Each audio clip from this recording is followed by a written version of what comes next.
Good morning everybody. আমরা class 9 এর তৃতীয় যে চ্যাপ্টারটা জৈবনিক প্রক্রিয়া তার অন্তর্গত সালোক সংশ্লেষ এই বিষয়টি নিয়ে আলোচনা শুরু করেছিলাম। তো সালোক সংশ্লেষের বিভিন্ন উপাদান, তার উৎস, সালোক সংশ্লেষের সামগ্রিক রাসায়নিক বিক্রিয়া, সালোক সংশ্লেষ কোথায় হয়, কখন হয়, এই সমস্ত বিষয়গুলো নিয়ে আমরা আলোচনা করেছি। এ প্রসঙ্গে একটা কথা একটু জানিয়ে রাখা প্রয়োজন, আমরা এই উদ্যোগটি যে গ্রহণ করেছি এটি একটি এক্সপেরিমেন্টাল প্রজেক্ট।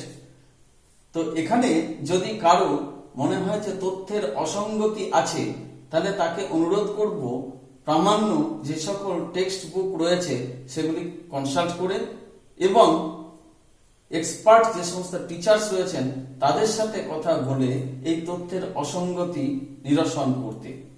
আমরা এবার আলোচনায় প্রবেশ করব।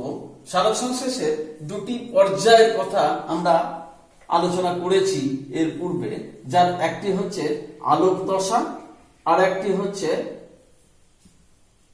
অন্ধকার দশা বা আলোক নিরপেক্ষ দশা।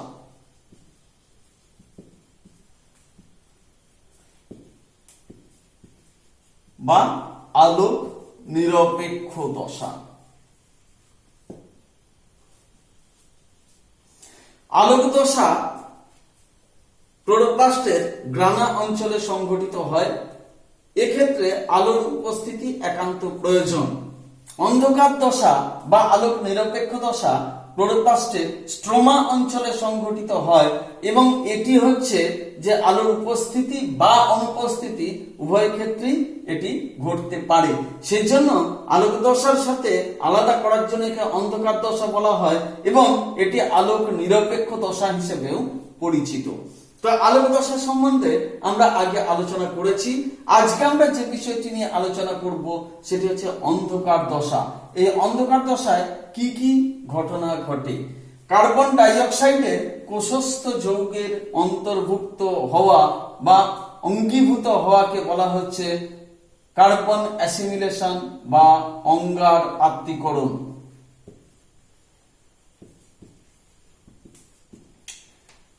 বায়ুমণ্ডলের কার্বন ডাই অক্সাইডের কার্বন কোষস্থ যৌগের অন্তর্ভুক্ত হচ্ছে বা অঙ্গীভূত হচ্ছে কোষস্থ যৌগে, এই ঘটনাটিকে বলা হচ্ছে অঙ্গার আত্তীকরণ। এক্ষেত্রে কি ঘটনা ঘটছে আমরা পরে ডিসকাস করছি। এরপরে হচ্ছে যে ফসফোগ্লিসারিক অ্যাসিড উৎপাদন। এই অঙ্গার আত্তীকরণের মাধ্যমে কি হয়? ফসফোগ্লিসারিক অ্যাসিড উৎপাদিত হয়ে থাকে, পিজিএ উৎপাদন। দ্বিতীয় পর্যায়ে যেটি হয় সেটি হচ্ছে কি না, ফসফোগ্লিসারিক অ্যাসিড থেকে ফসফোগ্লিসার অ্যালডিহাইড উৎপাদন। তৃতীয় পর্যায়ে কি হয় না, এই ফসফোগ্লিসার অ্যালডিহাইড থেকে এক ধারে গ্লুকোজ উৎপাদন, আরেক ধারে পুনরায় আরইউবিপি বা রাইবিউলোজ বিসফসফেট উৎপাদন। চক্রাকার বিক্রিয়ার মাধ্যমে এগুলি ঘটে থাকে। এই হচ্ছে তিনটি পর্যায়ে অন্ধকার দশার কাজগুলি সংঘটিত হয়ে থাকে। তো প্রথমে যেটি হয় সেটি কি না, অঙ্গার আত্তীকরণ এবং তার মাধ্যমে ফসফোগ্লিসারিক অ্যাসিড উৎপাদন।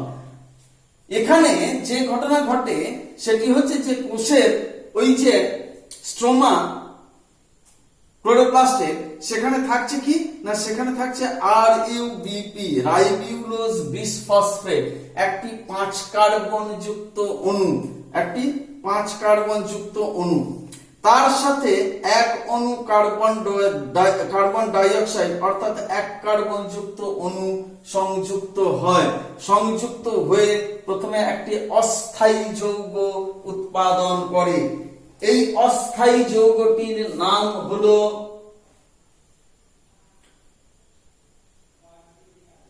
Orbital bisphosphate. অরবিটাল বিসফসফেট একটি অস্থায়ী যৌগ উৎপাদন করে। এটি হচ্ছে 6 কার্বন যুক্ত, এটি হচ্ছে অস্থায়ী যৌগ। অস্থায়ী যৌগ অরবিটাল বিসফসফেট উৎপাদন করে। অর্থাৎ এক অণু আরইউপিপিতে যা থাকে 5টা কার্বন অণু এইভাবে পরস্পর সংযুক্ত অবস্থাতে থাকছে, তার সাথে এটি হচ্ছে একটি শর্করা অণু যার সাথে দুটো ফসফেট অণু থাকবে এবং হাইড্রোজেন অক্সিজেন ইত্যাদি অণুগুলি সংযুক্ত থাকবে। আর কার্বন ডাই অক্সাইডের ক্ষেত্রে কি হচ্ছে না অক্সিজেন অণু এইভাবে যুক্ত থাকে। এই কার্বন ডাই অক্সাইডের এই কার্বনটি এখানে এসে সংযুক্ত হয়, দিয়ে কি করে না একটি 6 কার্বন যুক্ত অণুর সৃষ্টি করছে। এটি এসে এখানে সংযুক্ত হচ্ছে, সেটাকে কি বলবো অস্থায়ী যৌগ একটি অরবিটাল বিসফসফেট সৃষ্টি করছে। এর পরের পর্যায়ে যেটি হয়, এই 6 কার্বন যুক্ত অণুটি মাঝ বরাবর বিচ্ছিন্ন হয়ে দুটি 3 কার্বন অণু সৃষ্টি করবে। এটি একটি 3 কার্বন আর এটি একটি 3 কার্বন অণু সৃষ্টি করছে। এগুলিকে কি বলবো না এগুলিকে বলা হচ্ছে ফসফোগ্লিসারিক অ্যাসিড। 3 কার্বন যুক্ত দুইটি 3 কার্বন যুক্ত অণুর সৃষ্টি করছে। অর্থাৎ কার্বন সংখ্যার কোনো হেরফের হচ্ছে না, এইভাবে এই ঘটনাটিকে ঘটছে। বিজ্ঞানী ব্ল্যাকম্যান সর্বপ্রথম এই বিক্রিয়াটি পর্যবেক্ষণ করেন বলে এটিকে অনেক সময়তে বলা হয় ব্ল্যাকম্যান বিক্রিয়া। বিজ্ঞানী ব্ল্যাকম্যান এই চক্রাকার বিক্রিয়া পথে প্রথম পর্যায়টি তিনি পর্যবেক্ষণ করেন বলে একে অনেক সময়তে ব্ল্যাকম্যান বিক্রিয়া হিসেবেও অভিহিত করা হয়ে থাকে।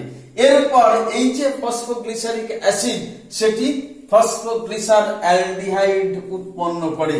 কিভাবে না ফসফোগ্লিসার অ্যালডিহাইড করতে গেলে পর যেটা হয় এটিকে বিজারিত হতে হবে। বিজারিত হওয়া মানে তখন কি হচ্ছে না NADPH+ হাইড্রোজেন আয়ন, যেটি আমরা আলোকের সাথে উৎপাদিত হতে দেখেছিলাম, সেখান থেকে দেখা যাচ্ছে যে হাইড্রোজেন অণু এতে সংযুক্ত হচ্ছে এবং এটি কি করছে ফসফোগ্লিসার অ্যালডিহাইড উৎপন্ন করছে। ফসফোগ্লিসার অ্যালডিহাইড উৎপন্ন করছে। এটি এর পরবর্তী পর্যায়ে দুটি ভাগে ভাগ হয়ে যায়। এক ভাগ থেকে গ্লুকোজ উৎপন্ন হয় আর অন্য ভাগ থেকে পুনরায় আরইউপিপি উৎপন্ন হয়। তো সেটিকে চক্রাকার বিক্রিয়া পথ যেটি সেটিকে আমরা একটা অন্যভাবে আমরা এখানে দেখাতে পারি। সেটিকে আমরা এখানে একটা শব্দচিত্রের মাধ্যমে এই পুরো ব্যাপারটাকে এখানে দেখানোর চেষ্টা করা হচ্ছে। আমরা এখানে যেটি দেখলাম সেটি হচ্ছে কি না এক অণু আরইউপিপির সাথে এক অণু কার্বন ডাই অক্সাইড সংযুক্ত হয়েছে। আমরা ছকের এখানে যেটি দেখাবো সেটি হচ্ছে কি না 6 অণু আরইউপিপির সাথে 6 অণু আরইউপিপির সাথে 6 অণু কার্বন ডাই অক্সাইড সংযুক্ত হওয়ার বিষয়টিকে দেখাবো। তাহলে এখানে হচ্ছে 6 × 5C আর এখানে হচ্ছে 6 × 1C, অর্থাৎ 30 কার্বন, এখানে হচ্ছে 6 কার্বন। এখানে অস্থায়ী যৌগ যেটি সেটি সৃষ্টি হলো 6 অরবিটাল বিসফসফেট যেটি সেটি এখানে সৃষ্টি হলো। এটিকে বলা হচ্ছে 6 কার্বন যুক্ত একটি অণু। এই 6 কার্বন যুক্ত অণুটির পরে তারপর কি তৈরি হলো না দেখা যাচ্ছে যে 12 অণু PGA বা ফসফোগ্লিসারিক অ্যাসিড উৎপন্ন হলো। এই প্রত্যেকটা ফসফোগ্লিসারিক অ্যাসিড হচ্ছে 3 কার্বন যুক্ত, 12টি এরকম জিনিসের সৃষ্টি হয়েছে। অর্থাৎ 5 6 30 কার্বন অণু প্লাস 6টা কার্বন অণু 36। এখানে আমরা দেখতে পাচ্ছি কি না 6টি এরকম অণু সৃষ্টি হয়েছে। 6 × 6C অস্থায়ী যৌগ 6 কার্বন যুক্ত, 6টা এরকম সৃষ্টি হয়েছে 36 অণু। এই 36 অণু অস্থায়ী যৌগ থেকে 12 × 3C 3 কার্বন যুক্ত অণু 12 অণু ফসফোগ্লিসারিক অ্যাসিড উৎপন্ন হয়েছে। তারপর সেখান থেকে কি হলো না 12 অণু ফসফোগ্লিসার অ্যালডিহাইড উৎপন্ন হলো। এগুলিও হচ্ছে 3 কার্বন যুক্ত অণু। এখানে এই ফসফোগ্লিসারিক অ্যাসিডটি অ্যালডিহাইডে রূপান্তরিত হওয়ার কারণ কি না NADPH+ হাইড্রোজেন আয়ন, অর্থাৎ বিজারিত NADP কিসে পরিণত হচ্ছে, NADP তে পরিণত হচ্ছে এবং ফসফোগ্লিসারিক অ্যাসিডটি বিজারিত হয়ে ফসফোগ্লিসার অ্যালডিহাইডে পরিণত হচ্ছে। এটি এবার দুটি ভাগে ভাগ হয়ে যাচ্ছে, 12 অণুটি দুই ভাগে ভাগ হয়ে যাচ্ছে। একদিকে যাচ্ছে 2 × 3C, আরেকদিকে যাচ্ছে 10 × 3C। 10টি এরকম 3 কার্বন যুক্ত অণু একদিকে যাচ্ছে, দুটি 3 কার্বন যুক্ত অণু অপর দিকে যাচ্ছে। এখান থেকে বিভিন্ন অন্তর্বর্তীকালীন জটিল যৌগিক পদার্থ সৃষ্টির মাধ্যমে অবশেষে দেখা যাচ্ছে যে RUMP রাইবিউলোজ মনোফসফেট 6 অণু সৃষ্টি হচ্ছে। এরা প্রত্যেকই 5 কার্বন যুক্ত, অর্থাৎ এখানে 6 × 5C আমরা পেলাম 30 কার্বন। 3 × 10 30 কার্বন এখানে রয়েছে, আর এখানেও আমরা 30 কার্বন হিসাব পাচ্ছি। 6টি RUMP বা রাইবিউলোজ মনোফসফেট অণু সৃষ্টি হতে দেখলাম। এটি থেকে এবার দেখা যাচ্ছে যে ফসফেট পুনরায় যুক্ত হয়ে রাইবিউলোজ বিসফসফেট, দুটি করে ফসফেট যুক্ত হচ্ছে এবং এখানে ATP কিসে পরিণত হচ্ছে, ADP তে। ATP থেকে ফসফেট অণু গ্রহণ করে এগুলি রাইবিউলোজ বিসফসফেটে পরিণত হচ্ছে। এইভাবে চক্রাকার একটি বিক্রিয়া পথ অতিক্রম করছে। আর এই যে 6 কার্বন যুক্ত অণু যেটি সৃষ্টি হলো, সেটি থেকে কি হচ্ছে না এক অণু গ্লুকোজ উৎপন্ন হচ্ছে। গ্লুকোজ 6 ফসফেট 1,6 বিসফসফেট, সেখান থেকে গ্লুকোজ 6 ফসফেট, সেখান থেকে গ্লুকোজ উৎপন্ন হচ্ছে। এখানে আমরা দেখলাম এক অণু গ্লুকোজ এখানে উৎপন্ন হতে দেখলাম। দুটো 3 কার্বন যুক্ত অণু থেকে এক অণু গ্লুকোজ উৎপন্ন হতে দেখলাম। এবং এখানে পুনরায় 6টি 5 কার্বন যুক্ত RUBP থেকে পুনরায় আবার 6টি 5 কার্বন যুক্ত RUBP উৎপন্ন হলো। এই যে প্রথম যে বিক্রিয়াটি ঘটলো, এই প্রথম বিক্রিয়াটি একটি বিশেষ উৎসেচকের উপস্থিতিতে ঘটে থাকে, সেটাকে বলা হয় rubisco enzyme. Ribulose bisphosphate carboxylase অক্সিজেনেজ, ribulose bisphosphate carboxylase অক্সিজেনেজ। এই উৎসেচকের প্রভাবে রাইবিউলোজ বিসফসফেটের সাথে কার্বন ডাই অক্সাইড সংযুক্ত হয়ে ফসফোগ্লিসারিক অ্যাসিড উৎপন্ন হয়ে থাকে। এটি একটি নির্দিষ্ট ঘনত্বে, কার্বন ডাই অক্সাইডের নির্দিষ্ট ঘনত্বে এটি ক্রিয়াশীল। যদি অক্সিজেনের ঘনত্ব বেশি হয় তখন আবার এটি বিপরীতমুখী ক্রিয়া করে এটিকে আবার কার্বন ডাই অক্সাইড বিযুক্ত করে দেওয়ারও ক্ষমতা রাখে। এই রুবিস্কো এনজাইম অত্যন্ত ইম্পর্টেন্ট এই যে সালোক সংশ্লেষের অন্ধকার দশা এই বিক্রিয়াটি পরিচালনা করার ক্ষেত্রে। বিজ্ঞানী কেলভিন, রুমেল এবং ক্যামেন এই চক্রাকার বিক্রিয়া পথটি আবিষ্কার করেছিলেন বলে তাদের নাম অনুসারে কেলভিন চক্র হিসেবে এটি পরিচিত। কেলভিন চক্র হিসেবে এই চক্রাকার বিক্রিয়া পথটি পরিচিত। তাহলে দেখা যাচ্ছে যে ফাইনালি আমরা এক অণু গ্লুকোজ কিভাবে সংশ্লেষিত হয় সেই বিষয়টিকে আমরা পেলাম। এবং অন্ধকার দশায় প্রথমে অঙ্গার আত্তীকরণ, কার্বন ডাই অক্সাইডে কার্বন প্রশস্ত যৌগের অঙ্গীভূত হলো। ফসফোগ্লিসারিক অ্যাসিড থেকে ফসফোগ্লিসার অ্যালডিহাইড উৎপন্ন হলো। ফসফোগ্লিসার অ্যালডিহাইড থেকে এক অণু গ্লুকোজ উৎপন্ন হলো এবং পুনরায় 5 অণু RUBP রাইবিউলোজ বিসফসফেট উৎপন্ন হলো।